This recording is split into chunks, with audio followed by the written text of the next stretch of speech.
live like Renie from Michigan did. Hey, Renie, welcome back. You are live. Hi, Dr. Glennon. Yes, I talked to you the other day regarding my sister who is dealing with either depression or anxiety or something, and then possible thyroid problem. I've got a couple follow-up questions regarding the test that you recommended and then this medication, unfortunately, that the doctor put her on. Okay, the hemoglobin A1C, I'm not for sure if my sister has thalassemia, but the rest of us in our family do. And so from what I've read, it says that there might be, the results may not be accurate then if you have thalassemia. And so from what I understand, the fasting plasma glucose is a different test. So that was one question. I wondered what you thought about that one. And then I hope I have my brother-in-law convinced that she needs to go have the free T3 and free T4 test done. He supposedly is calling the doctor today because from what I understand, the test that they have her scheduled for is a thyroid uptake and scan, which from what I understand is like a radioactive iodine uptake test. Yeah, and, it's nonsense. Okay, that's what I thought.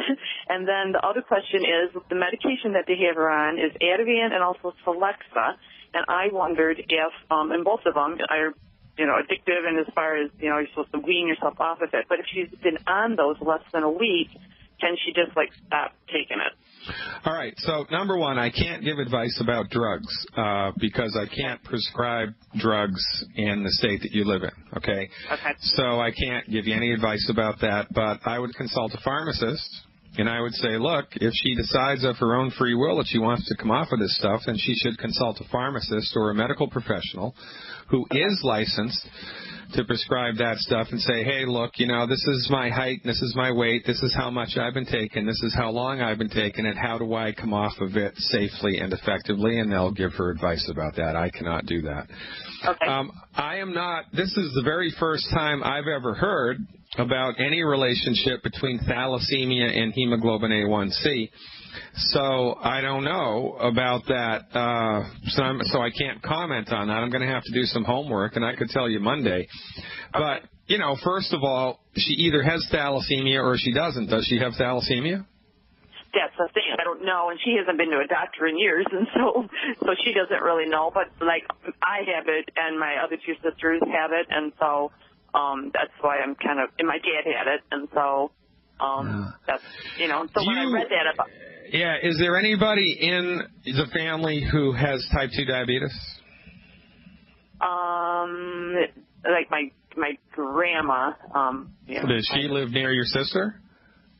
She's no, but Because my thought is, if you could find somebody who has a blood sugar monitor, you could just borrow it for a day, and she could take her blood sugar 2-3 times in one day, and that would tell her whether or not her blood sugars are high. But, notwithstanding, the hemoglobin A1C is a better test because the hemoglobin A1C, if it's not contraindicated or screwed up by some pre-existing condition, I've never heard about the relationship between that test and thalassemia, but I'll check it out.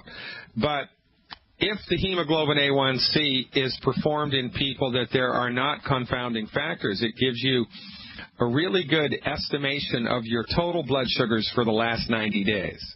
Right. When you do the fasting blood sugar test, it just tells you what your blood sugar was that morning at that moment in time when the blood was drawn. So it's an inferior test. I would get the hemoglobin A1C done anyway. And, for goodness sake, in the diagnostic arena, you always want to do something that causes the least amount of harm first, and that would be free T3 and free T4, not radioactive iodine, for goodness sake. Right. Tell the doctor, she should tell the doctor that she's willing to do the test if the doctor swallows the radioactive iodine too. Tell her that I'm okay to do this, but I want you to take the same stuff that I'm going to take and see what they say. All right? That's right. And then watch them scurry from the light like cockroaches.